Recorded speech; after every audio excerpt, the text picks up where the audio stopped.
கர்த்தருடைய பரிசுத்த நாமம் மகிமைப்படுவதாக. நல்ல சத்தமா ஒரு அல்லேலூயா, சந்தோஷமா ஒரு அல்லேலூயா. கர்த்தர் மிகவும் நல்லவர். மீண்டுமாக உங்கள் மத்தியில் வந்து கர்த்தருடைய வார்த்தையை பகிர்ந்து கொள்ள கர்த்தர் பாராட்டின கிருபைக்காக அவருக்கு கோடா கோடி நன்றியை எடுக்கிறோம்.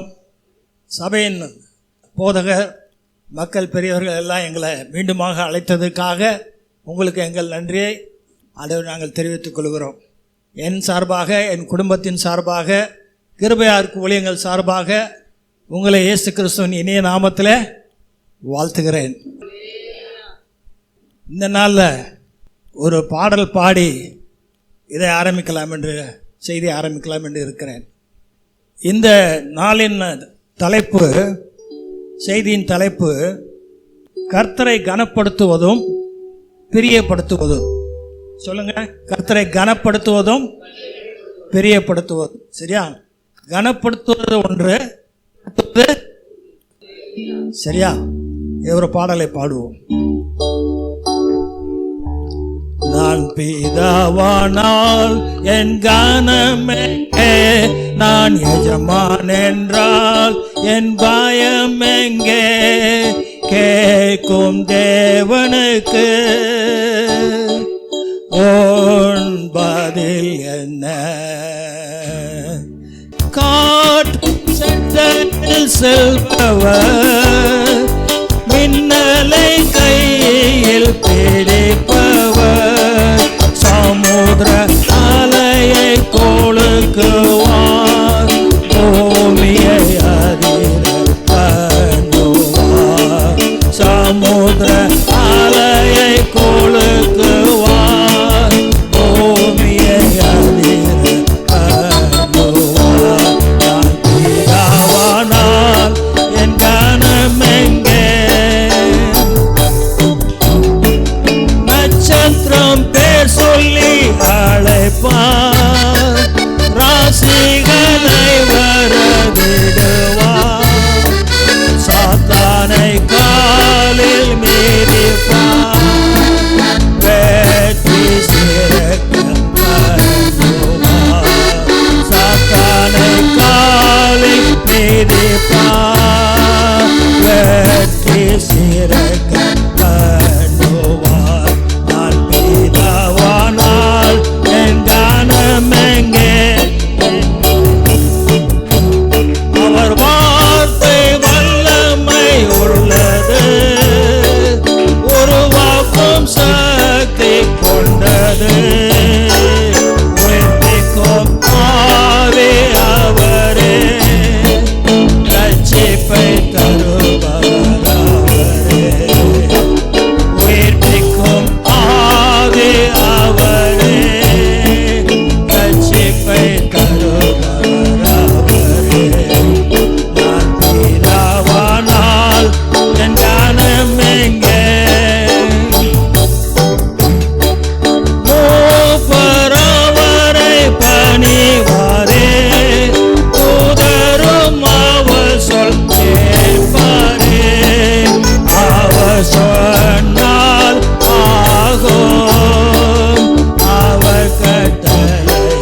காக்கும் தேவனுக்கு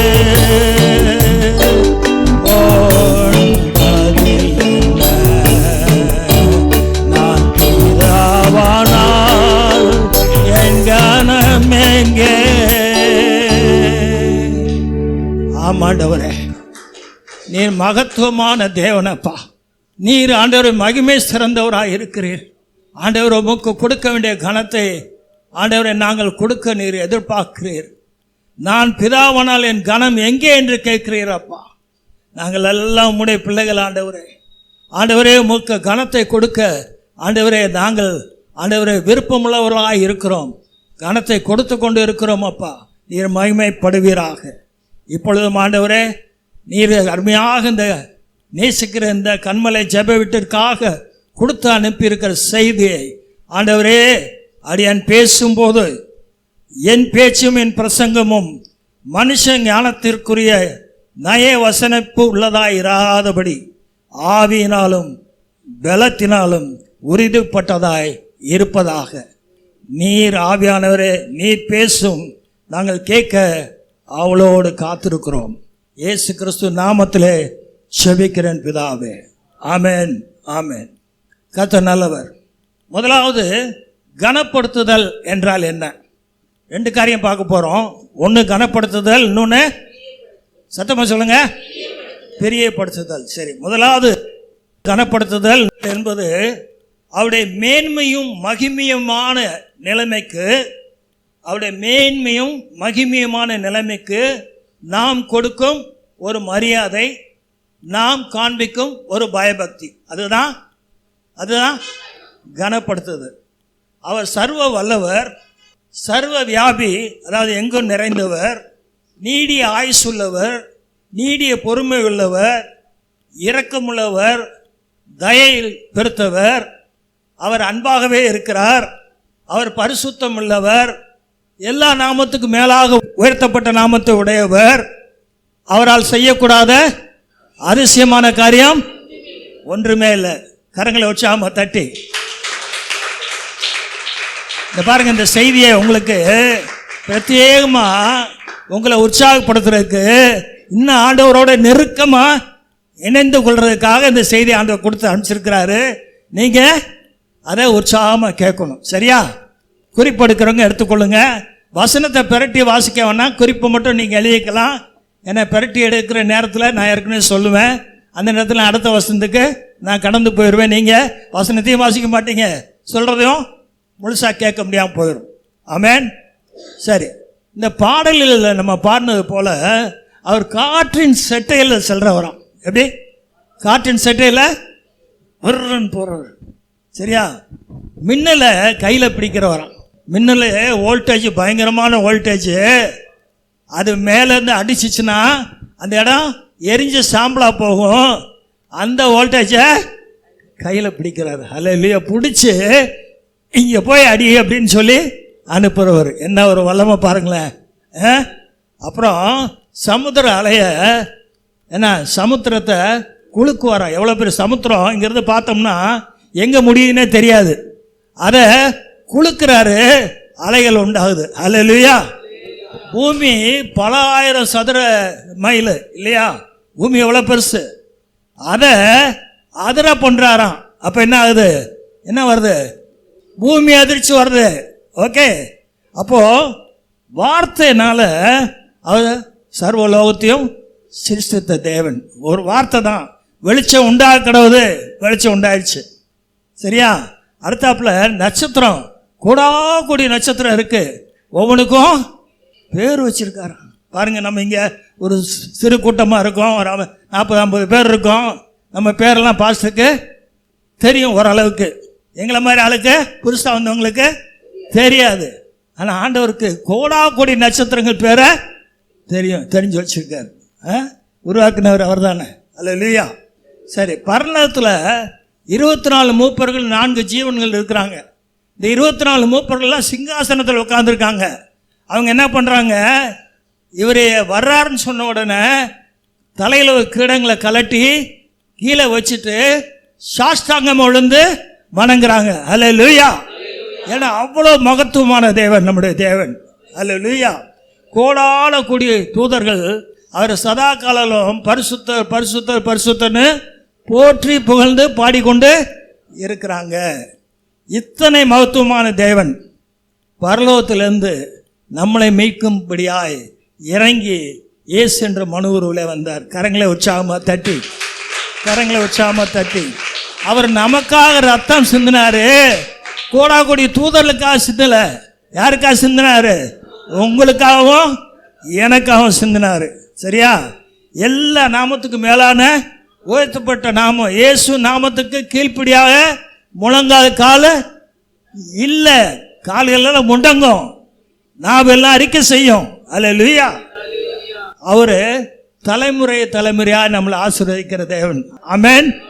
நீங்க ஆண்டவரை சரியான வழியில பிடிச்சிக்கிட்டீங்கன்னா உங்க தலைமுறையே ஆசீர்வதிக்கப்பட்டிருக்குமா? அல்லேலூயா, அல்லேலூயா. ஐயா சொன்னாங்க அழகா, காசு வேணுமா இயேசு வேணுமான்னு. இயேசு வேணும்னு பிடிச்சிங்கன்னா காசு தன்னால வரும். முதலாவது தேவனுடைய ராஜ்யத்தையும் அவருடைய நீதியும் தேடுங்கள். மத்தேயு 6:33. அப்பொழுது இவைகளெல்லாம் கூட கொடுக்கும்னு என்னது? அவரும் தன்னை கொடுத்துருவாரு, அதுக்கு மேல உங்களுக்கு வேண்டிய காசையும் கொடுத்துருவாரு. அப்ப ஐயா சொன்ன மாதிரி ரெண்டும் வேணும் கேட்க, ரெண்டும் கிடைச்சிரும். இயேசுவை நீங்க ஏற்றுக்கொண்டீங்கன்னா அதான் சொல்ல வந்தாங்க. இயேசுவை ஏற்றுக்கொண்டா ரெண்டும் கிடைச்சிரும், காசும் கிடைச்சிரும். நம்ம அவர் எப்படியெல்லாம் கனப்படுத்துறோன்ற பார்க்குறோம். நம்ம ஏற்கனவே கனப்படுத்துறோமா இல்லையா? கனப்படுத்திட்டு இருக்கோம். எப்படி கனப்படுத்துறோம்? சரியா? வேத வாசிப்பு மூலமா கனப்படுத்துறோம். இந்த வேதம் என்னது? தேவன் நம்ம கரங்களில் எழுதி கொடுத்த வார்த்தை, தேவனுடைய வார்த்தை. இதை ஒழுங்கா வாசிக்கிறோமா? காலையில் 2 அதிகாரம், சாயந்தரம் 2 அதிகாரம் வாசம்னா 10 மாசத்துல அல்லது 1 வருஷத்துல இந்த பைபிளை ஒரு முறை முடிச்சிடலாம். அதாவது ஒன்று சொல்லுவாங்க வேடிக்கையா, பரலோகம் போகும்போது பேதுரு வாசலில் இருப்பாராம். பாப்பா உள்ள வர்றா, வா, எத்தனை வாட்டி பைபிள் வாசித்த? முழுசா அட்டா வாசிக்கணும். வெறும் சங்கீதம், நீதிமொழிகள், 4 காஸ்பல் புக்கு, அது மட்டும் இல்லை, ஃபுல் பைபிள். ரொம்ப பேர் இன்னைக்கு கிறிஸ்தவங்க தூசி தட்டி எடுக்கிற மாதிரிலாம் சில இடங்களில் பைபிள் இருக்கு. பைபிளை வாசிக்கணும். ஏன்னா இது தேவனுடைய வார்த்தை, ஜீவன் உள்ளதும் வல்லமை உள்ள வார்த்தை. சும்மா விளையாட்டு கிடையாது. மனுஷனை படைச்ச ஆண்டவர் எப்படியோ நீ வாழ்ந்துட்டு போன்னு விடலை. இதை எழுதி கொடுத்துட்டாரு, இப்படி தான் நீ வாழணும். நீங்கள் போய் ஒரு கடையில் போய் ஒரு டிவி வாங்குறீங்க, ஒரு வாஷிங் மிஷின் வாங்குறீங்க, ஒரு கார் வாங்குறீங்க, மெயின்டெனன்ஸ் மேனுவல் கொடுக்குறான், இன்ஸ்ட்ரக்ஷன் மேனுவல். அதில் உங்களுக்கு என்ன பிரச்சனை இருக்கோ அப்போ அதை போய் பார்த்தா அதில் சொல்யூஷன் என்ன, எப்படி அதை சரி பண்ணணும்னு இருக்கும். வாழ்க்கையில் பிரச்சனை இருக்கா இல்லையா? இருக்கு. யாருக்குமே இல்லையோ? இருக்கு. அப்போ இதில் போய் பார்க்கணும் தீர்வு என்னன்னு. ஹல்லேலூயா. ஒரு ரகசியம் உங்களுக்கு சொல்லட்டுமா? என் வயசுக்கு என் மகன் என்னை அடிக்கடி திட்டும், அதெல்லாம் தயவு செஞ்சு பெருமையாக சொல்லிடுறாங்கன்னு. என்னன்னா, நான் 23வது தடவை முடிக்க போகிறேன் பைபிளை. உங்கள் வயசு 80 வாட்டி முடிச்சிருக்குன்னு அடின்வா. சரி, ரைட்டு, இதான் செஞ்சோமே. சரியா? அப்போது இந்த ரெகுலராக வாசிக்கிறதுல ஒரு ரகசியம் உங்களுக்கு சொல்கிறேன். உங்களுக்கு அன்னைக்கு வாசிக்கிற அன்னைக்கு அந்த பகுதியில் உங்களுக்கு என்ன பிரச்சனை இருக்கோ அதுக்கான தீர்வு அங்கே வார்த்தை வரும். அல்லேலூயா. கரங்களை தட்டுங்களேன். அதுதான் ஜீவனுள்ள வார்த்தைன்னு சொல்றது. ஜீவனுள்ள வார்த்தை. இந்த புஸ்தகம் பேசும் உங்களோட. நீங்க என்ன ஆலோசனைன்னு சும்மா வந்துட்டு குறி கேட்குற மாதிரி பரட்டினீங்கன்னா அது தப்பாக காமிக்கும். பைபிளே பரட்டாம திடீர்னு பரட்டி வாசித்தீங்கன்னா அது என்ன செய்யும்? தப்பாக காமிக்கும். சரியா? ஒரு ஆள் அப்படிதான், எல்லாரும் என்ன சொல்கிறாங்களே, பைபிள் சொல்யூஷன் கொடுக்கணும்னு சொல்கிறாரு, நம்ம என்னன்னு பார்ப்போம்னு சொல்லி திறந்தானாம். திறந்த உடனே அதை வாசித்துருவோமே. ரொம்ப மத்தேயு 27:5 ஒரு ஆள் வாசிங்க, டக்குன்னு வாசிக்கணும். மத்தேயு 27:5. அவன் அந்த வெள்ளிக்காசை தேவாலயத்திலே எறிந்து விட்டு புறப்பட்டு போய் 4 கொண்டு செத்தான். யூதாஸ் 4 கொண்டு செத்தான். யூதாஸ் என்ன பண்ணிட்டான்? 4 கொண்டு செத்தான். உடனே டக்குன்னு பைபிளை மூடிட்டான். இது எனக்கு கிடையாது, இது வேற யாருக்கு வர வேண்டியது, தெரியாம வந்துருச்சு. சரி, 2வது எடுத்துருவோம். இப்போ சொல்ற நம்ம நம்புவோம். லூக்கா 10:37. நீயும் போய் அந்தபடியே செய். ஐயோ, அவன் 4 கொண்டு செத்தான், நீயும் அந்தபடியே போய் செய்யின்னு சொல்லுது. நிச்சயம் அது கிடையாது. நம்ம மதக்காரங்க சொல்லுவாங்க, முக்க 3 பாத்திரம்னு சொல்லி திறக்கிறான். 13:27 யோவான்ல வந்துச்சு.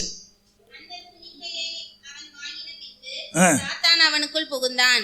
அப்பொழுது இயேசு அவனை நோக்கி, நீ செய்கிறதை சீக்கிரமாய் செய் என்றார். நீ செய்கிறதை சீக்கிரமாய் செய். யூதாஸ் 4 கொண்டு செத்தான், நீ அந்தபடியே போய் செய்கிற டிலே பண்ணாத, உடனே போய் செய். குறி கேட்டிங்கன்னா அப்படி பேசியிருப்போம். ஏதோ நீங்கள் ஒழுங்காக வாசிங்கன்னா உங்களுக்கு சொல்யூஷன் கொடுக்கும். கர்த்தர் நல்ல ஒரு கரங்களை வச்சு ஆமா தட்டுங்களேன். அடுத்தாப்புல வேத தியானம் ரொம்ப முக்கியம் பாருங்க. வேத தியானம் அந்த வசனம் பூரா இது கர்த்தருடைய வார்த்தைனால இது நம்மகிட்ட என்ன கர்த்தர் பேசுகிறாருன்னு நீங்கள் அந்த எண்ணத்தோடு வாசிக்கணுன்ற கடமைக்கு வாசிக்காம இந்த பகுதி இன்னைக்கு ஏன்ட்ட என்ன சொல்லுது, கர்த்தர் ஏன்ட்ட என்ன பேசுகிறாருன்னு நீங்கள் வாசிக்கணும். அதான் தியானம். சரியா? அடுத்தாப்புல அதில் வாக்குத்தத்தங்க வசனங்கள்லாம் கொட்டி வச்சிருக்கார், ஆயிரக்கணக்கில் கொட்டி வச்சிருக்கார். அந்த வாக்குத்தத்தத்தோட சில நேரம் கண்டிஷன்ஸ் இருக்கும். ஓகே, உன் வாழ்நாள் நீடித்திருக்கும் அப்படின்னு சொன்னால் தாப்பனையும் தாயும் கணம் பண்ணாலும் ஒரு கண்டிஷன் இருக்கும். நீ பிசாசுக்கு தின்னுலாம் ஓடிப்போன்னா அதுக்கு முன்னால் கரங்களை தட்டுங்களேன், அவங்களுக்கு ஒரு வாழ்த்து சொல்லுங்க. தேவனுக்கு கீழ்ப்படைஞ்சு அதில் இருந்ததுக்கப்புறம் நீ பிசாசுக்கு ஏற்றுனா ஓடும். நீயா தேவனுக்கு கீழ்ப்படியாமல் இருந்துட்டு பிசாசை ஏற்று நின்னா துண்டை காணும் துணியை காணும்னு ஒன்னே ஓட விட்டுரும். அப்படி ஓடின ஆட்கள்லாம் இருக்கிறாங்க, வேதத்தில் இருக்கு. சரியா? சரி, ஜெபம் பண்ணுறது என்னன்னா, வேதம் வாசிக்கிற கர்த்தர் நம்மளோட பேசுறது, ஜெபிக்கிறது நம்ம கர்த்தரோட பேசுறது. அதை நம்ம செய்கிறோம்ல, அது கர்த்தர் கனப்படுத்துறது. நம்ம கர்த்தரை என்ன கேட்டாலும் அவர் நம்ம கொடுக்குறாருன்னு நம்ம அறிஞ்சிருக்கிறபடியா அவர்கிட்ட கேட்குறோம், பெற்றுக்கொள்கிறோம். சில நேரங்களில் எல்லாத்துக்கும் பதில் வர்ற மாதிரி தெரியாது. உடனே சில நேரங்கள் தாமதமாக வரும். தாமதம் வந்தாலும் பெஸ்ட்டாக வரும். நீங்கள் விசுவாசிக்கணும். சில நேரங்களில் கொடுக்க மாட்டார், அது உங்களுக்கு நல்லது இல்லைன்னு அவருக்கு தெரியும், அதனால கொடுக்க மாட்டேங்கிறாரு. அல்லேலூயா. அப்படி தான் நீங்கள் விசுவாசிங்க. உன் விசுவாசத்தின்படி உனக்கு கடவுது. கட்டளைகளுக்கு கீழ்ப்படியணும். அடுத்தாப்புல துதி ஆராதனை நல்ல மனசார பண்ணணும். நீங்கள் என்ன பண்ணுங்கணும், ஒவ்வொருத்தரும் ஒரு நாளைக்கு 3 பாட்டாவது உங்கள் சொந்த குரலில் நீங்கள் ஆண்டவரை துதிச்சு வீட்டில் பாடணும். என் குரல் ஒரு மாதிரி கட்ட குரல், அது ஒரு மாதிரி இருக்குமேன்னா அவர் குரலை பற்றி கவனிக்க மாட்டார். நீங்கள் பாடுறீங்களா உங்கள் மனசை தான் அவர் பார்க்குறாரு. சரியா? நானே பாடினேன், நீங்கள் எல்லாம் கை தட்டினீங்கல்ல, நல்லா இருக்குன்னு சொன்னீங்கல்ல, சொல்லலையோ? நல்லா இருந்துச்சு. கர்த்தர் ஆசீர்வதிப்பார். சரியா? அடுத்தாப்புல ஞானஸ்தானம் எடுக்கிறது ரொம்ப ரொம்ப முக்கியம். பாருங்கள், ஞானஸ்தானத்தை டிலே பண்ணக்கூடாது. ஏன்னா பெரியவங்களாம் எடுத்திருப்பீங்க, சின்ன பிள்ளைங்க, வீட்டில் உள்ளவங்க எடுக்காதவங்க. அது ரட்சிப்பின் திட்டத்தில் ஒரு முக்கியமான பகுதி. பாவத்துக்கு மரித்து நீதிக்கு பிழைத்திருக்கும்படியாக கிறிஸ்துவுக்குள் மரித்து அவரோட உயிர்த்தெழுதலை அடையாளப்படுத்துவதாக அது இருக்குது. அதனால் ரொம்ப அது முக்கியம். அடுத்தாப்புல காணிக்க கொடுக்குறோம், அது கர்த்தரை கனப்படுத்துகிற ஒரு காரியம். சம்பாதிக்கார பலனை கர்த்தர் தான் கொடுக்குறாரு. அவர் கொடுக்கலன்னா நமக்கு வேலை கிடையாது, நல்ல பலன் இல்லைன்னா வேலைக்கு போக முடியாது, சம்பாதிக்க முடியாது. அதே மாதிரி ஒரு பிஸ்னஸோ ஒரு வேலையோ கொடுக்கலன்னா சம்பளம் வராது. அப்போ அதை சம்பாதிக்கிறதுக்கான பலனை கொடுக்குற கர்த்தருக்கு நம்ம மனசார மனப்பூர்வமாக காணிக்க கொடுக்கணும். இதெல்லாம் நம்ம செய்கிறோம். ஆனால் நம்ம பார்த்த கர்த்தருடைய மகத்துவத்துக்கு இதெல்லாம் ஈடாகாது. இதெல்லாம் ஈடாகாது. ரொம்ப பெரியவர் அவர். அதனால் இன்னும் இந்த காரியங்களில் நம்ம தீவிரமாக செயல்படணும். இன்னும் தீவிரமாக செயல்படணும். எதாவது வேத வாசிப்பு, தியானம், ஜபம், கட்டளை கீழ்ப்படிவது, துதி ஆராதனை செய்வது, காணிக்க கொடுப்பது தீவிரமாக செய்யணும். ஞானஸ்தானம் சொன்னேன், அதை போய் 2 இடம் எடுத்துறாங்க. ஓகே, முழுக்க ஞானஸ்தானம் ஒரு இடம் எடுத்தால் போதும். அல்லேலூயா. இப்போ இந்த கனப்படுத்துறதில் நம்ம தீவிரம் காட்டணும். ஏன்னா மகத்துவமான தேவன், அவருக்கு எவ்வளோ துதி ஆராதனை செலுத்தினாலும் போதாது. சரியா? ரைட். இப்போ அடுத்தாப்புல நம்ம பார்க்க போகிற ஆக்சுவலாக செய்தி என்னென்னா, அவரை பிரியப்படுத்துகிற காரியங்கள் நம்ம செய்கிறோமா? இது ஒரு மாதிரி ஆப்ஷனல் மாதிரி வந்துடுச்சு. பிரியப்படுத்துகிற காரியம் ஆப்ஷனல் மாதிரி இருக்குது. இது ஆப்ஷனல் கிடையாது, இது கம்பல்சரி. என்னங்க? கம்பல்சரி. கண்டிப்பாக அவரை பிரியப்படுத்தணும் அப்படின்ற ஒரு எண்ணம் நமக்குள்ளே வரணும். சரி, அவர் பிரியப்படுத்தல்னா என்னன்னா, அவர் எதை எதை மேன்மையாக நினைக்கிறாரோ, எதை எதை மேன்மையாக நினச்சி நம்ம செயல்படுத்தணும் விரும்புகிறாரோ அந்த காரியங்களை செய்கிறது தான் அவர் பிரியப்படுத்தல். சரியா? அவர் நம்ம செய்யணும் எதிர்பார்க்குறாரு, அவர் அந்த காரியத்தை முக்கியம் நமக்கு முக்கியம் நினைக்கிறாரு.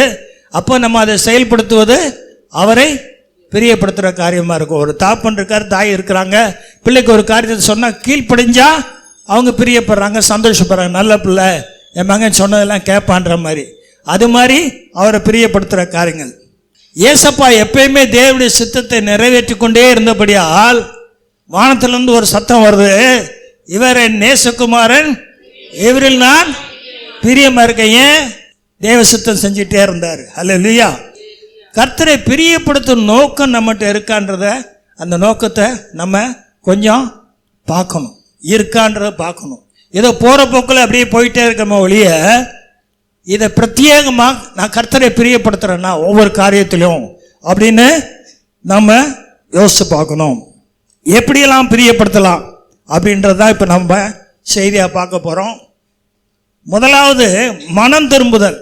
இதை பாயிண்ட்டை மட்டும் தயவு செஞ்சு நோட் பண்ணுங்கள். மனம் திரும்புதல். யோவான் ஸ்நானனும் ஏசப்பாவும் பிரசங்க ஆரம்பித்த உடனே சொன்ன முதல் வார்த்தை என்னன்னா, மனம் திரும்புகள் பரலோகராஜ்யம் சமீபம். மனம் திரும்புறது எல்லா மனுஷனுக்கும் அவசியமான ஒரு காரியம். நம்மகிட்ட பாவம் இல்லைன்னு யாராவது சொல்ல முடியுமா? சொல்லவே முடியாது. எல்லாரும் பாவம் செய்து தேவ மகிமையற்றவளாய் போனோன்னு வார்த்தை சொல்லுது. அப்போது மனம் திரும்புறது ரொம்ப அவசியம். யோபு பாருங்க, 10 பிள்ளைங்க, ஒவ்வொரு நாளும் 10 பிள்ளைக்காகவும் அவன் பலி செலுத்திக்கிட்டே இருந்தான், பாவ நிவாரண பலி. ஏன்? ஏதாவது ஒரு வேலை தப்பு பண்ணியிருப்பாங்களோ, அப்போ அந்த பாவம் மன்னிக்கப்படாமல் போயிடுச்சுன்னா தண்டனைக்குள்ளே போயிடுவாங்க அப்படின்னு சொல்லி பண்ணான். நம்மளும் என்ன செய்யணும்னா, ஒவ்வொரு நாளும், கவனிக்கிறீங்களா, ஒவ்வொரு நாளும் நைட்டு இன்னைக்கு காலையிலேருந்து இப்போ வரைக்கும் நான் என்ன பாவம் செஞ்சேன். பாவம்னு என்ன? பெரிய பெரிய கொலை அதுதான் பாவம்னு இல்லை, எல்லாமே பாவம். உங்களுக்கு தெரியும், லிஸ்டெல்லாம் தெரியும். பாவம்னா என்னன்னு தெரியும். கோவப்பட்டா பாவம், வைராக்கியம் பாராட்டினா பாவம், புறங்கூறுனா பாவம், ஒரு ஆளை திட்டினா பாவம், அடித்தா பாவம், திருடினா பாவம், எல்லாம் பாவம் தான். சரியா? அப்போது இந்த பாவங்கள் செய்யாமல் ஏதாவது சின்ன சின்ன தப்பு நம்ம பண்ணிடுறோம். சரியா? அதை தெரிஞ்சு பண்ணக்கூடாது, அறிஞ்சு பண்ணக்கூடாது. தெரியாமல் பண்ணிட்டோன்னா நைட்டு அது யோசித்து பார்த்து ரீகலெக்ட் பண்ணி அந்த பாவங்களுக்கெல்லாம் ஆண்டவர்கிட்ட மன்னிப்பு கேட்கணும். அன்னன்னைக்கு பாவ மன்னிப்பை நாம் பெற்றுக்கொள்ள வேணும். இயேசு சொல்கிறாரு, மனம் திரும்புகிற ஒரே பாவி நிமித்தம் பரலோகமே சந்தோஷப்படுதான். அல்லேலூயா. கரங்களை உற்சாகமாக தட்டுங்களேன். அப்போ நம்ம எல்லாம் மனம் திரும்ப வேண்டிய பாவிகள். அதாவது ஆண்டவர் ரத்தத்தால் கழுவப்பட்டு நீதிமானாக இருக்கு, அது ஒரு புறம். ஆனாலும் நம்மெல்லாம் அனுதினம் மனம் திரும்ப வேண்டிய கட்டாயத்தில் இருக்கிறோம். நமக்கு காரியங்கள் இருக்குது, நம்மகிட்ட அழுக்கு இருக்குது, அதை கழுவி நம்ம சுத்திகரிக்கணும். ரெண்டாவது மன்னித்தல். இந்த மன்னித்தல் ரொம்ப ரொம்ப முக்கியம். பாருங்கள், ரொம்ப பேருக்கு இந்த மன்னிக்கிற சுவாபம் இல்லாமல் இருக்குது. அதனால தான் ஆண்டவர் ரொம்ப என்ன பண்ணார், ஞானத்தில் ஒருவராய் உயர்ந்து இருக்கிறவர் இல்லையா, அவர் என்ன பண்ணிட்டாரு, பரமண்டல ஜெபம்னு ஒன்று சொல்லி கொடுத்தாரு. அதில் என்ன சொல்லிட்டாரு, எங்களுக்கு விரோதமாக குற்றம் செய்கிறவர்களுக்கு நாங்கள் மன்னிக்கிறது போல. அந்த மன்னிக்கிறது போலன்றது என்னன்னா, நீ அடுத்தவனுக்கு 10% மன்னிச்சின்னா எனக்கும் 10% போதும். நீங்களே அறிக்கை செய்கிறீங்க, நீங்களே அவனுக்கு என்ன மன்னிச்சனோ அதை மாதிரி அதை போல எனக்கும் மன்னிங்கன்றீங்க. அப்போ அவனுக்கு 100% நீங்கள் மன்னிச்சிங்கன்னா ஆண்டவரை உங்களுக்கு 100% மன்னிப்பார். எத்தனை பேர் புரியுது? அல்லேலூயா. நீங்கள் அங்கே உங்கள் வாய் அறிக்கை நாளைக்கு போய் அவர் ஆண்டவர் என்னப்பா எனக்கு இப்படி இல்லாமல் நீங்கள் ஃபுல்லாக மன்னிக்கலையப்பான்னா, நீ தானப்பா சொன்ன தனஞ்சபத்தில் சொன்னில்ல மற்றவனுக்கு மன்னிக்கிறது போலன்னு. நீ இன்னாருக்கு 5%, 7%, 10% தானே மறிச்ச, அதை நான் உனக்கு மன்னிச்சிருக்கேன், இப்போ என்ன ஏன்ட்டே இங்கே கேட்குற வாதாடுற அப்படின்னு சொல்லிடுவார் ஞானம் உள்ளவர். கர்த்தர்ட்ட விளையாட முடியாது. இந்த பாட்டை கொஞ்சம் நல்லா உள்வாங்கிக்கிறங்க. அநேகர் வந்து ஒரு அம்மாட்ட குடும்பத்தில் பயங்கர பிரச்சனை, நான் சொல்கிறேன் மன்னிச்சிருங்கம்மா அப்படின்னு சொன்ன வசனம்லாம் சொல்கிறேன். என்ன வசனம் சொன்னேன்? மத்தேயு 6:14-15 வாசிங்க டக்குன்னு வேகமா. மனுஷருடைய தப்பிதங்களை நீங்கள் அவர்களுக்கு மன்னித்தால் உங்கள் பரமபிதா உங்களுக்கும் மன்னிப்பார். மனுஷருடைய தப்பிதங்களை நீங்கள் அவர்களுக்கு மன்னியாதிருந்தால் உங்கள் பிதா உங்கள் தப்பிதங்களையும் மன்னியாதிருப்பார். இதை சொல்றேன். அவங்க இல்ல ஆண்டவர் என்னை மன்னிச்சிருவாரு, ஆண்டவரே என்னை மன்னிச்சிருவாரு, நான் அவனை மன்னிக்க மாட்டேன். நல்லா தெரிஞ்சுக்குங்க, இங்க தெளிவா சொல்றாரு, நீ மன்னிச்சினா நான் மன்னிக்கிறேன். அவர் மன்னிக்க ரெடியாக இருக்காரு. ஆனால் ஒரு கண்டிஷன், நீ மன்னி. அது ஒரு சம்பவம், மற்ற இதில் ஒரு சம்பவத்தை சொல்லி வைக்கிறாரு. நீங்கள் திருப்ப வேண்டாம், உங்களுக்கு புரிஞ்சுக்கிறக்கா சொல்கிறேன். தாளந்து இழந்தாலும் நம்ம பேச வேண்டாம். ஒருத்தன் வர ஒரு முதலாளிகிட்ட 1 லட்ச ரூபா கடன் வாங்கியிருக்கான். சரியா? இந்த 1 லட்சம் கடனை திருப்பி கொடுக்க முடியல. அவர் என்ன பண்ணிட்டாரு? 1 லட்ச ரூபா கடனை மன்னிச்சு விட்டார். ஈவெண்ட்டை கூட வேலை பார்க்குற 1000 ரூபா வாங்கியிருக்கான். அந்த 1000 ரூபா கொடுக்கலன்னு சொல்லி அவனை போய் கழுத்தை நெரிச்சு கொடுத்தா தான் விடுவேன் உடனே, இல்லைன்னா விட மாட்டேன்னு ரொம்ப நெருக்கிறான். இதை பார்த்துக்கிட்டு இருந்தேன். போய் முதலாளிகிட்ட சொல்லிட்டாங்க, எப்பா நீங்கள் வந்து 1 லட்ச ரூபா மன்னிச்சிங்க முதலாளி, அவன் 1000 ரூபா மன்னிக்க மாட்டேன், கழுத்தை நெருக்கிறான் அவனை போய். அப்படியே அவனை கூப்பிட்டு வாடான்னார். வந்தான். நீ எவ்வளோ கொடுக்கணும்? எனக்கு 1 லட்சம் கொடுக்கணும். கொடுக்கலன்னா உன்னை கழுத்தை நெரிச்சு கொண்டுருவேன். நீங்கள் இல்லை வேண்டாம், நீ கொடு, இல்லைன்னா உன்னை தூக்கி சிறைச்சாலை போட்டுருன்னு போட்டார். இது உதாரணம் எதுக்கு ஏசப்பா சொன்னார்னா, இப்படி தான் நடக்கும். நம்ம அடுத்தவங்கள மன்னிக்கலைன்னா நம்ம பாடு திண்டாட்டமாக போயிடும். சரியா? ஏன்ட்டு ஒருத்தர் வந்து என்னுடைய சாட்சி, ஒருத்தர் வந்து உறவினர் தான், ஒரு அமௌண்ட் கடன் வாங்கியிருந்தார். அது கொடுக்க 1 மாதத்தில் தரேன்னாரு. 3 மாதம் ஆச்சு, கொடுக்க முடியல. 4ஆம் மாதம் இருந்து என்னை பார்க்கும்போது விலைக்கு ஓட ஆரம்பிச்சிட்டாரு, என்னை தவிர்க்க ஆரம்பிச்சிட்டாரு. அப்போ நான் அடுத்த தடவை அவரை பிடிச்சேன், இங்கே வாங்க, நீங்கள் காசு கொடுக்க முடியலன்று நான் புரிஞ்சுக்கிறேன், அந்த காசை நான் விட்டு கொடுத்துட்றேன், நீங்கள் இதுக்காக உறவை முறிச்சிட்டு ஓடாதீங்க, சரிங்களா அப்படின்னு சொன்னேன். அவருக்கு ஒரே சந்தோஷம். கை தட்ட மாட்டீங்களோ? தட்டுங்க. இவ்வளோதானா? இன்னும் உங்கள் காசு மாதிரி தட்டுறீங்க. அடுத்தாப்புல திருச்சியில் எங்கள் அக்காவும் அக்கா மாப்பிள்ளையும் இருந்தாங்க. அவங்களோட அந்த காலத்தில் வந்து ஃபோன்லாம் இல்லாத காலம், லெட்ரு கரஸ்பாண்டன்ஸ் தான். போக்குவரத்து நின்று போச்சு, பேச்சுவார்த்தை நின்று போச்சு. திடீர்னு பார்த்தா 3 வருஷம் ஆச்சு. எனக்கு ஆண்டவர் சின்ன வயசுலேயே சொல்லியிருந்தார், நீ யாரு கூடயும் வந்து விரோதமாக இருக்கக்கூடாது, உனக்கு விரோதியும் இருக்கக்கூடாது, நீ யாரையும் விரோதிக்கக்கூடாதுன்னு சொல்லி சின்ன வயசுலேயே போட்டிருந்தார். கர்த்தர் கிருபையில் இன்னைக்கு வரைக்கும் அதை காத்துக்கொள்ள கர்த்தர் பலன் கொடுக்குறார், நல்லவர். அப்போது திடீர்னு பிறப்பிட்டு திருச்சிக்கு போனேன். போய் வீட்டில் போய் காலிங் பெல் அடித்தேன். அவர் தான் வந்து, எங்கள் அத்தான் தான் வந்து திறந்தார். திக்குன்னு ஆகிட்டார். ஏன்னா இவன் வந்து நிற்கிறான் 3 வருஷத்துக்கு அப்புறம் அப்படின்னு. அப்புறம் சமாளிச்சுட்டு வாப்பா அப்படின்னா உள்ளே போய் உட்காந்தோன்னே முதல் கேள்வி கேட்டேன், நம்ம பேச்சுவார்த்தை நின்று ஒரு 3 வருஷம் இருக்குமான்னு. இருக்குமே அப்படின்னாரு.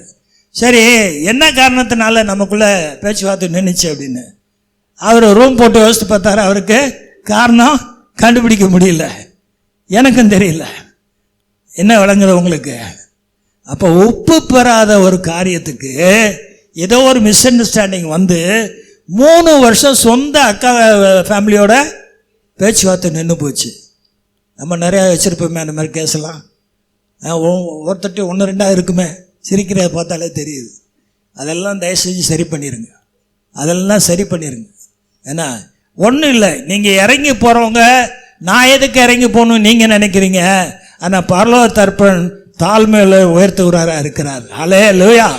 அவர் பார்வையில் நீங்கள் தான் உயர்ந்தவங்க, அவங்க உயர்ந்தவங்க கிடையாது. நீங்கள் தாழ்ந்து போய் அதை சரி பண்ணுங்க. சரியா? பேதுரு வந்து ஆண்டவர்கிட்ட கேட்குறான், என் சகோதரன் தப்பு பண்ணுறானே 7 வாட்டி மன்னிக்கவான்னு. எத்தனை வாட்டி சொன்னார்? 7 70 490 தடவை அவன் தப்பு பண்ணுவானா? பண்ண மாட்டான். ஆனாலும் 7 70 எதை குறிக்குதுன்னா பூரணத்தை குறிக்குது, இன்டெஃபினிட். முடிவில்லாமல் நீ மன்னிச்சுக்கிட்டே இருக்கணுன்றதை அது சொல்லுது. ஸோ மனித உறவை நீங்கள் சரி பண்ணி வச்சுக்கிட்டிங்கன்னா உங்களுக்கு சந்தோஷம் இருக்குது, சமாதானம் இருக்குது, குடும்பத்தில் ஐக்கியம் இருக்குது. சரியா? 3வது நீதி நியாயம் செய்தல். சரியா? பலியுடையதை பார்க்கலும் நீதி நியாயத்திலும் கர்த்தர் பிரியம் வைக்கிறார் அப்படின்னு நம்ம வசனம் பார்க்குறோம். அவர் நீதி உள்ளவராக இருக்கிறார் என்று உங்களுக்கு தெரிந்திருப்பதனால் நீதியை செய்கிறவன் எவனும் தேவனால் பிறந்தவன்னு 1 யோவான் 2:29 சொல்லுது. நீதினா என்ன? ரொம்ப சிம்பிளாக ஆண்டவர் சொல்லி வச்சுட்டாரு. மத்தேயு 7:12 மனுஷன் உங்களுக்கு என்ன செய்யணும்னு நீங்கள் நினைக்கிறீங்களோ அதை நீங்கள் அவனுக்கு செய்யுங்க, அதான் நீதி. ரொம்ப சிம்பிளாக போச்சா?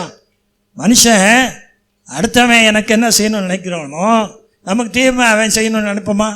நல்லது செய்யணும்னு நினைப்போம். அதை நீங்கள் அவனுக்கு செஞ்சுருங்க, அதான் நீதி. அப்போது ஆண்டவர் மற்றவனுக்கு செய்கிற நீதியை அவர் தனக்கு செஞ்சதாக அவர் நினைக்கிறாரு. மத்தேயு 25:40 சொல்லுது, மிகவும் சிறியவராகி என் சகோதரனாய் இவர்களில் ஒருவனுக்கு நீங்கள் எதை செய்தீர்களோ அதை எனக்கே செய்தீர்கள். மலைப்பிரசங்கத்தில் ஆண்டவர் சொல்றாரு, நீதியின் மேல் பசிதாகம் உள்ளவன் பாக்கியவான்கள். அவளுக்கு என்ன பலன்னா திருப்தி அடைவார்களாம். உங்களை திருப்திப்படுத்திடுவார் ஆண்டவர் எல்லா வகையிலும். ஆண்டவரே அடுத்தாப்புல நன்மை செய்ய திராணி இருக்கும்போது அது செய்ய தவறாமல் இருக்கிறது, அது ஒரு பாவம் பாருங்க. அப்படி செய்யணும், நன்மை திராணி இருக்கும்போது செய்யணும். என்ன திராணி? நம்ம ஒரு ஹோட்டலுக்கு போகிறோம், சாப்பிட்றோம், குடும்பத்தோடு போய் சாப்பிட்டு வர்றோம்.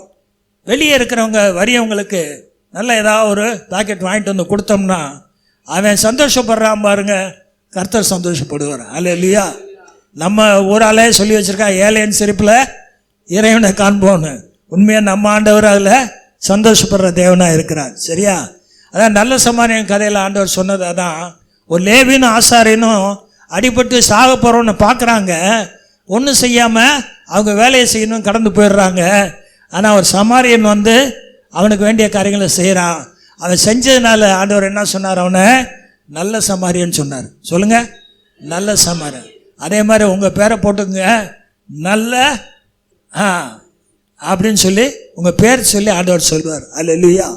இதோ சீக்கிரமாக வருகிறேன், அவனுடைய கிரியைகளுக்கு தக்கதான பலன் என்னோட கூட வருது சொல்கிறாரு. வெளிப்படுத்தல் 22:11 நீதி செய்கிறவன் இன்னும் நீதி செய்யட்டும்னு சொல்கிறாரு. சரியா? ஆக நீதி செய்யணும். அடுத்தாப்புல 4வது விக்கிரகத்தை விளக்கணும். விக்கிரகன்ற யாதொரு விக்கிரகத்தையும் நீ உனக்கு உண்டாக்க வேண்டான்னு 10 கற்பனை சொல்லியிருக்காரு. விக்கிரகம் வந்து கர்த்தருக்கு அருவருப்பானது. விக்கிரகம்னா என்ன?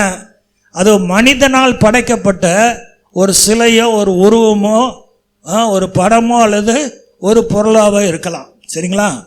அது நம்ம வந்து சிலை வணக்கெல்லாம் விட்டு வந்தாச்சு இல்லையா? ஏதோ பாரம்பரிய முன்னோர்கள் செஞ்சாங்க, இப்போ நம்ம செய்யலை. ஆனால் இங்கே விக்கிரகம்னு குறிக்கப்படுறது நமக்கு ஆவிக்குரிய பிள்ளைகளுக்கு என்னன்னா, ஆண்டவருடைய நேரத்தை களவாடுற எதுவாக இருந்தாலும், ஆண்டவர் கொடுக்குற மகிமையை களவாடுற எதுவாக இருந்தாலும், ஆண்டவர் மேலே உள்ள ஒரு அட்ராக்ஷனை எடுத்துக்கொள்கிற எதுவாக இருந்தாலும் அது விக்கிரகம். புரியுதுன்னு நினைக்கிறேன் இல்லையா? ஒரு டிவி, ஒரு ட்ராமா, ஒரு செல்ஃபோன், சரிங்களா? இதெல்லாம் வந்து அடிமைத்தனம். சரியா? அப்போது இந்த காரியங்கள் வந்து நான் ஒரு லேசாக ஒரு கணக்கு போட்டு பாருங்கள். ஒரு நாளைக்கு 24 மணி நேரத்தில் 8 மணி நேரம் தூங்குறீங்க, 16 மணி நேரத்தில் எவ்வளோ நேரம் இந்த மாதிரி இதெல்லாம் களியாட்டுகள்னு சொல்லுவாங்க இல்லை? இதுக்கு எவ்வளோ நேரம் செலவழிக்கிறோம்? கர்த்தருடைய பாதத்தில் எவ்வளோ நேரம் உட்கார்றோம்? ஒரு சின்ன கணக்கு. எது வந்து கர்த்தருடைய பாதத்தில் இருக்கிறது, வேதம் வாசிக்கிறது, தியானிக்கிறது, பாடுறது, துதிக்கிறது, ஜெபிக்கிறது எல்லாம் சேர்த்து அது வந்து இந்த நேரங்களை காட்டிலையும் கூட இருக்கணும். கரங்களை உற்சாகமாக தட்டி.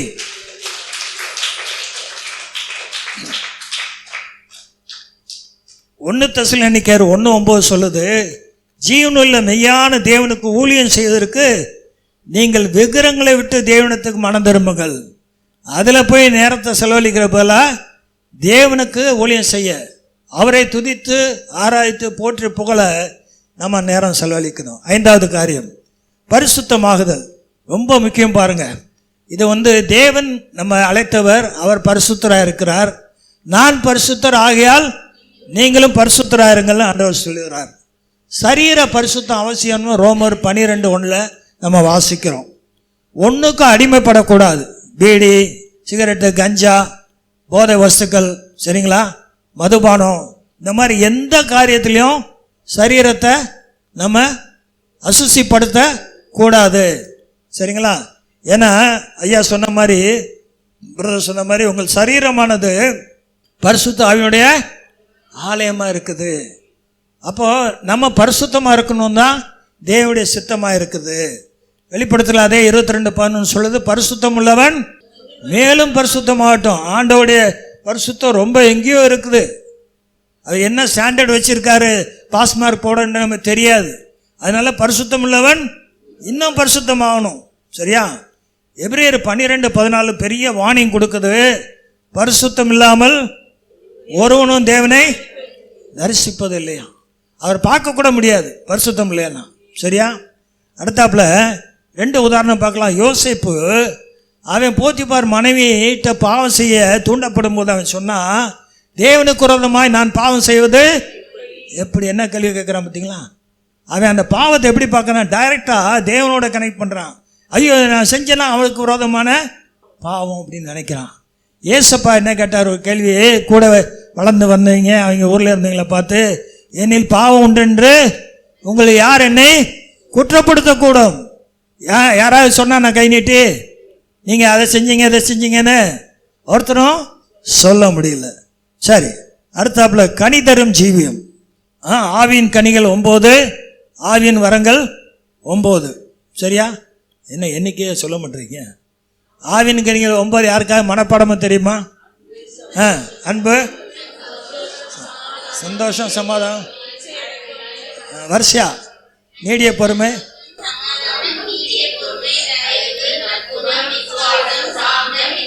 அல்லேலூயா. கரங்களை உற்சாகமாக தட்டுங்களேன். ஸோ அது வரிசையா அழகா சொன்னாங்க. சரியா? அப்போது இந்த கனியெல்லாம் நம்ம வாழ்க்கையில் கொடுக்குறோமான்றது. ஆவியின் வரங்கள் நல்லா கவனிங்க. ஆவியின் வரம் 9, ஆவியானவர் நம்ம கொடுக்கறது, நம்ம பிரயோஜனத்துக்காக அவரை மகிமைப்படுத்துறதுக்காக அவர் கொடுக்கறது. ஆனால் ஆவியின் கனி நம்ம கொடுக்கணும், அவருக்கு நம்ம ப்ரொடியூஸ் பண்ணணும். அன்பு தான் அதுக்கு அடிப்படை இல்லையா? பிரதான கற்பனை 2 கற்பனை சொன்னதில்லை. பிதாட்ட அன்பு, சக மனிதன்ட்ட அன்பு, அதான் அன்பு தான் அடிப்படை. சரியா? இந்த அன்பு இருக்கிற இடத்துல சந்தோஷம், சமாதானம் எல்லாமே சேர்ந்து வரும். சரிங்களா? நான் ஒரு இடம் இந்த ஆவியின் கனி கொடுக்கணுமேன்னு தோணுச்சு. நம்ம கொடுக்குறோமா அப்படின்னு சரி ஒரு செக்லிஸ்ட் போட்டு, எல்லாம் கவனிங்க, செக்லிஸ்ட் போட்டு 9 கனியை எழுதிக்கிட்டேன். இங்கே மாதத்தை போட்டுக்கிட்டேன். ஜனவரின்னு வச்சுங்களேன், ஜனவரின்னு போட்டேன். போட்டு ஒவ்வொன்றுக்கும் அன்பு, நம்ம எல்லாத்துட்டையும் அன்பாக தானே இருக்கோம். ஒரு 90 மார்க்கு, 90%. நம்ம சமாதானம், நம்ம பெரிய சமாதான காரணம் இல்லை அப்படின்னு 92, இப்படி போட்டு 95 அப்படி இப்படின்னு போட்டு 9 எழுதிட்டேன். அடுத்த மாதம் February 1 உட்காந்தேன். ஒன்று எல்லாத்துக்கும் முயற்சி எடுத்திருக்கேன்ல. ஸோ 1 நானே 1 2 நானே கூட்டி போட்டுக்கிட்டேன். 3ஆம் மாதம் உட்காந்து போட ஆரம்பித்தேன். ஆவியனர் சொன்னார், தம்பி இது இப்படி நீ போடுற சார்ட்டில் வந்து பெர்சன்டேஜ் அது சரியாக வராதுரா. ஏன்னா கலாத்தியர் 5 22 23 இந்த 9 கனி சொல்லியிருக்கு. அது கொஞ்சம் மேலே பாரு, ஒரு 3 வசனம் மேலே பாரு. 5:19 21 பாருன்னு ஒரு 17 மாம்சக்கிரியை, நேரம் இல்லை, 17 மாம்சக்கிரியை.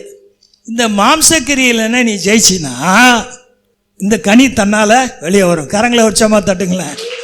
நீங்கள் தயவு செஞ்சு வீட்டில் போய் கலாத்தியர் 5:19 23 வரைக்கும் பாருங்கள். அந்த 19 to 21 மாம்சக்கிரியை, 22 23 ஆவியின் கனி. ஹல்லேலூயா. அப்போது கனி வர்றது அப்படி தான் வரணும். அதுக்கு ஏசப்பாவை சார்ந்து இருக்கணும். நம்மெல்லாம் வந்து கொடிகள், திராட்சை செடி அவர் தான். அவரை சார்ந்து இருந்தீங்கன்னா உங்கள் கொடியில் கனி வரும். மிகுந்த கனிகளை நீங்கள் கொடுத்தீங்கன்னா பிதாவனும் இன்னும் உங்களை சுத்தம் பண்ணுவாராம். ஆமாம், பாயிண்ட் வந்தோடனே தட்டிடணும். சரி, அதான் உற்சாகமாக இருக்கிறீங்கன்னு அர்த்தம். சரி, கர்த்தர் நல்லவர். அடுத்தாப்புல 7வது காரியம் ஊழியம் செய்யுது. சரியா? நீ ஆண்டவர் பரமேறி போகும்போது கடைசியாக சொன்னது, நீங்கள் உலகம் எங்கும் போய் சர்வ சிஸ்டத்துக்கும் சுவிசேஷத்தை பிரசங்கிங்கன்னு சொன்னார். அதை செய்கிறோமா? ஆலயத்துக்கு வர்றோம், நல்லது. வேதம் வாசிக்கிறோம், ஜெபிக்கிறோம், நல்லது. ஏதாவது செய்யணும். சொல்லுங்கள், ஏதாவது செய்யணும். சத்தமாக ஏதாவது செய்யணும். உங்களால் முடிஞ்ச செய்யுங்க, என்ன முடியுமோ அதை செய்யுங்க. ஆனால் உட்கார்ந்த இடத்த விட்டு நகராமல் இதான் எனக்கு முடியும்னு சொல்லிடாதீங்க. ஏதாவது செய்யுங்க. பாஸ்டர் இருக்கிறாங்க, தனியாக ஒத்தையில் ஓடி செய்கிறாங்க. நீங்கள் வாங்க, வந்து நான் பாஸ்டர் நான் எனக்கு வாரத்துக்கு இத்தனை மணி நேரம், பாஸ்டர் குறிச்சிங்க இந்த பாயிண்ட்டை, சரியா? இத்தனை மணி நேரம் வாரத்துக்கு என்னால் ஸ்பேர் பண்ண முடியும். என்னை நீங்கள் வேலை வாங்குங்க, எனக்கு ஊழியம் கொடுங்க. ஒரு கைப்பிரதியை கொடுக்குறீங்களோ, ஒரு வேதாமத்தை வாங்கி 300 ரூபா தான் வாங்கி யாருக்காக ஒரு ஆள் கொடுக்குறீங்களோ, உங்கள் பர்சனல் சாட்சியை உங்கள் வாழ்க்கையில் நடந்த சொல்லி ஒரு சபை கூட்டுவாங்க. காலியாக இருக்க சேர நிரப்புங்க, வேற ஒன்றுமே செய்ய வேண்டாம். நீங்கள் சபை கூட்டுவாங்க, அவர் பார்த்துக்குவார், ஆவியானவர் பார்த்துக்குவார். சொல்லி கூட்டுவாங்க. சபைக்கு வாங்களேன், உற்சாகமாக பாட்டு பாடுவோம், உற்சாகமான வார்த்தைகளை நீங்கள் கேட்கலாம். உங்களை கட்டுற வார்த்தையாக இருக்குது. வீட்டில் டிவியில் உட்காந்து நீங்கள் 2 மணி நேரம் செலவழிக்கிறதுக்கு என் கூட வாங்கலேன் சொல்லி கூட்டுவாங்க. ஜனங்களை கூட்டு வந்தாலே ஊழியம். நல்லா விளங்கிக்கிறங்க. நீங்கள் கோடி கோடியாக பணம் வச்சுருக்கலாம், பரலோகத்துக்கு போகும்போது வெறுங்கையாக தான் போகணும். ஆனால் ஒன்று உங்கள் கூட வரும், ஆத்மா அறுவடை உங்களோட வரும். ஆத்மாக்கள் எத்தனை ஆத்மாக்களை ஆதாயப்படுத்திங்களோ அதுதான் ஏசப்பாக்க வேணும். ஏன்னா ஆண்டவர் அதுதான் விரும்புகிறார். சாட்சி, ஆண்டவர் உங்களுக்கு நன்மை செய்த சாட்சியை சொல்லுங்க. அடுத்தாப்புல குடும்ப ஐக்கியம், சரியா? குடும்பம் அது கோயில்னு சொல்கிறாங்க இல்லையா? குடும்பம் கோயில்னு உலகத்தான் சொல்கிறான். அது நம்ம மேக்சிமம் இருக்கிற இடம் தான், இருக்கிற நேரம். அப்போ அந்த குடும்பத்தில் ஒரு சந்தோஷம் இருந்தால் வாழ்க்கை உங்களுக்கு ரம்மியமாக இருக்கும். குடும்பத்தில் சந்தோஷம் இல்லை, சமாதானம் இல்லை, ஒருத்தர் மூஞ்சி ஒருத்தர் பார்க்க இஷ்டப்படலைன்னா அங்கே வாழ்க்கை வெறுத்து போன மாதிரி ஆயிரும். அந்த குடும்பத்தை ஐக்கியமாக வச்சுக்கோங்க, ஏற்றத்தாழ்வு இல்லாமல் வச்சுக்கோங்க, ஈகோ பார்க்காம வச்சுக்கோங்க, நல்லா உட்காந்து பேசுங்க, நேரம் செலவழிங்க. சிலர் எதுக்குமே நேரம் இல்லைன்னு ஓடிக்கிட்டே இருப்பாங்க. அப்படி இல்லை, குடும்பத்தோட நேரம் செலவழிக்கணும், பிள்ளைகளோட நேரம் செலவழிக்கணும். மஸ்ட்டு. கர்த்தர் குடும்பத்தை ஸ்தாபிச்சதுனால அந்த குடும்பத்தை கட்டி காப்பாற்றுறது நம்முடைய பொறுப்பாக இருக்குது. நோவா ஆண்டவர் பேழையை கட்ட சொன்னார். எத்தனை வருஷம் கட்டினார்? 100 வருஷம்னு சொல்கிறாங்க. 100 வருஷம் இவருக்கு தான் தரிசனம். மனைவிக்கு கிடையாது, 3 பையல்களுக்கு கிடையாது, 3 மருமக்குமாருக்கு கிடையாது. ஆனால் இவர் தரிசனத்தை அந்த 7 பேர் சேர்ந்து ஒரு குடும்பமாக செஞ்சதுனால தான் அந்த பேழையை கட்டி முடிக்க முடிஞ்சது. கரங்களை தட்டுங்களேன். அதோட அந்த 8 பேரும் காப்பாற்றப்பட்டு அதுக்கப்புறம் வந்த உலகமே அவங்க 8 பேரை வச்சு தான் சந்ததி உருவானது. கொலோசியர் 3ஆம் அதிகாரம் வீட்டில் போய் படிக்க வேண்டியது. அதில் புருஷர், மனைவி, பிள்ளைகள் எப்படி நடந்து கொள்ள வேண்டும் அருமையான ஆலோசனை அங்கே சொல்லப்பட்டிருக்குது, சரியா? குடும்பத்தில் எந்த பிரச்சனை வந்தாலும் 1 to 1 உட்காந்து பேசி அதை தீர்த்துருங்க. அடுத்தாப்புல 9, தேவனோடு உள்ள உறவு ரொம்ப முக்கியம். இவ்வளோ நேரம் கேட்டீங்க, சந்தோஷம். இப்போ தேவனோடு உள்ள உறவு தான், 1 to 1 உறவு தான் ரொம்ப ரொம்ப முக்கியம். அவருக்கு உங்களை யாரும் தெரிஞ்சு இல்லைன்னு சொன்னால் வேஸ்ட், எல்லாமே வேஸ்ட் இல்லையா? அவர் விசுவாசத்தை ஏற்றுக்கொண்டு எத்தனை பேர்களோ அத்தனை பேரும் பிள்ளைகளாக அதிகாரம் கொடுத்துருக்காரு. அப்போது பிள்ளைன்றது தாப்புனை தெரிஞ்சு வச்சுருக்கணும், தாப்புனோட உறவு இருந்துக்கிட்டே இருக்கணும், சரிங்களா? எப்பப்போ ஜபிக்க முடியுமோ ஜபிங்க. எப்பப்போ அந்நிய பாஷை வர இருக்கும் அந்நிய பாஷையில் பேசிகிட்டே இருங்க. அவரோட கான்ட்ராக்டில் இருந்துகிட்டே இருங்க. ஒரு மூத்த ஊழியக்காரர் சொல்லுவார், அந்த காலத்தில் டிவி இருந்துச்சு, அதில் ஆண்டனான்னு ஒரு குச்சி இருக்கும், அதை கரெக்டாக தூக்கி விட்டு அந்த டைரெக்ஷனில் வச்சாதான் ரிசப்ஷன் நல்லா கிளியராக இருக்கும். அதே மாதிரி உங்கள் மண்டன்ற ஆண்டனாவை தேவனை நோக்கி நீங்கள் திருப்பி வைக்கணும். அவரை நோக்கி திருப்பி இருந்து அவற்றிருந்து நீங்கள் ரிசீவ் பண்ணிகிட்டே இருக்கணும். அப்போ தான் உங்களுக்கு அந்த உறவு பலப்படும். 1 கொரிந்தியர் 1:9 சொல்லுது, தம்முடைய குமாரனும் நம்முடைய கர்த்தருமாய் இருக்கிற இயேசு கிறிஸ்து உடனே ஐக்கியமாக இருப்பது தான் தேவன் உங்களை அழைச்சாராம். அவரோட ஐக்கியமாக இருக்கிறது தான் தேவன் நம்மளை அழைச்சிருக்கிறார். அப்போது இந்த கர்த்தருடைய பந்தி ரொம்ப முக்கியம். பாருங்கள், ஞானஸ்தானம் எடுத்தவங்களாம் அந்த பந்தியில் கலந்து கொள்ளணும். அந்த பந்தியில் ஒரு ஐக்கியம் இருக்குது. என்ன இருக்குன்னா 1 கொரிந்தியர் 10:16 சொல்லுது, திராட்சை ரசம் கிறிஸ்துவனுடைய இரத்தத்தின் ஐக்கியமாயும் அப்பம் கிறிஸ்துவனுடைய சரீரத்தின் ஐக்கியமாயும் இருக்கிறதாம்.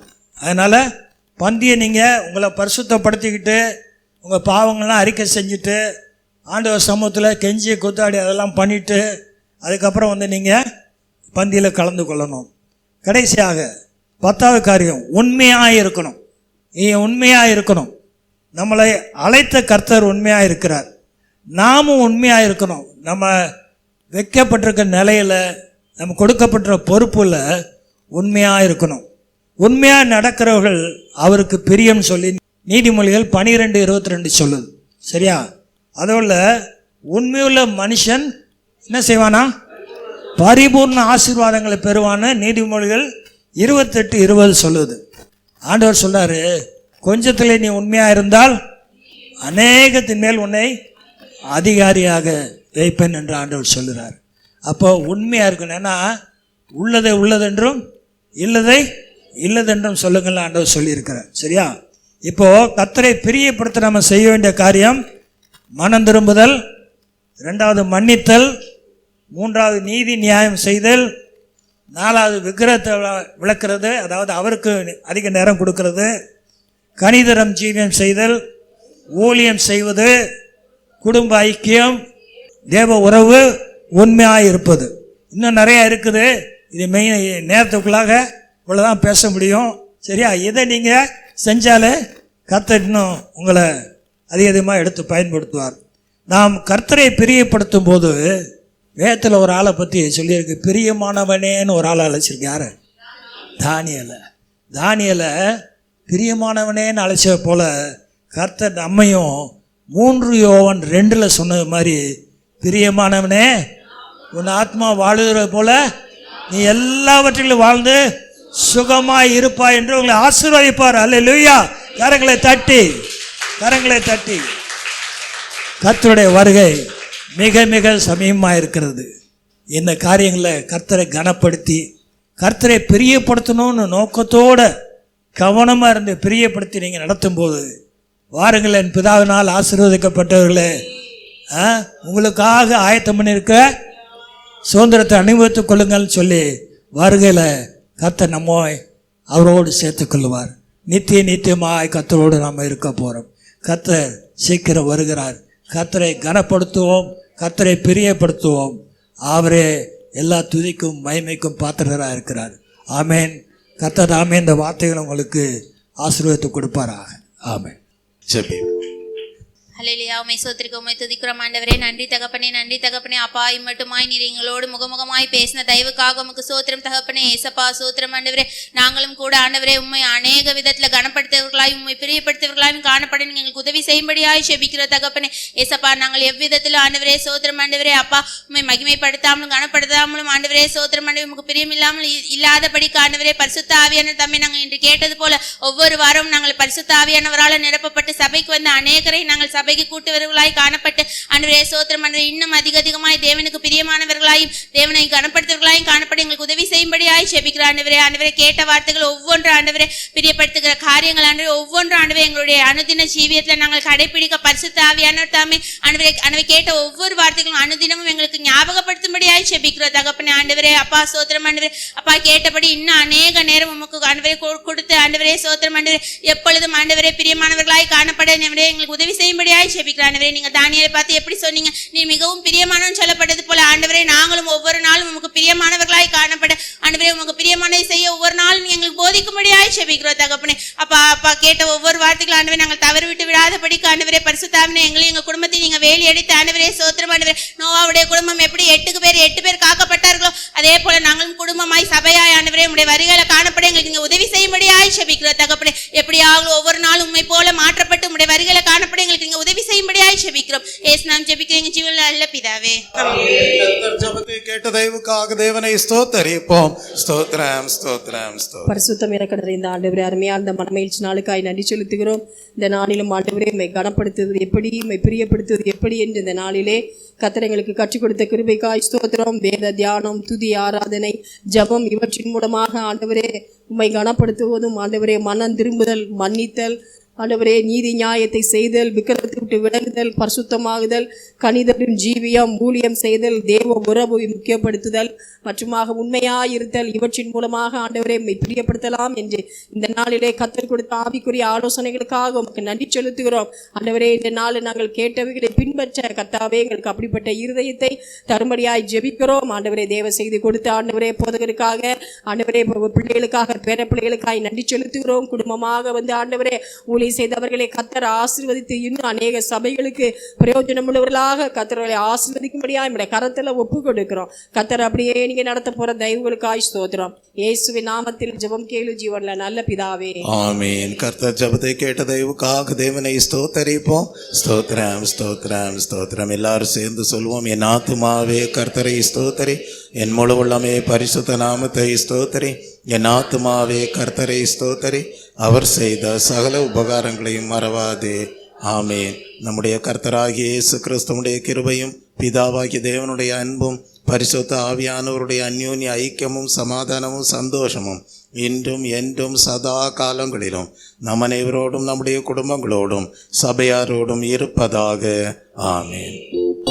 ஜீவிக்கிறார் இயேசு ஜீவிக்கிறார், என்னுள்ளத்தில் அவர் ஜீவிக்கிறார்.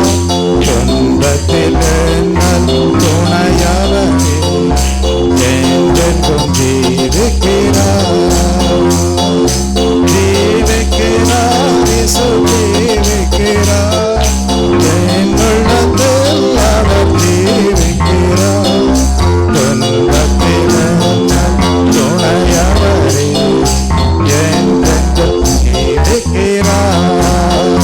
ஹல்லேலூயா ஹல்லேலூயா ஹல்லேலூயா ஹல்லேலூயா ஹல்லேலூயா ஹல்லேலூயா ஹல்லேலூயா ஹல்லேலூயா ஹல்லேலூயா ஹல்லேலூயா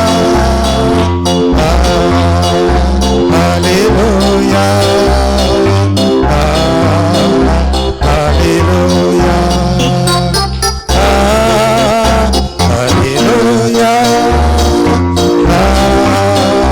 ஹல்லேலூயா ஹல்லேலூயா ஹல்லேலூயா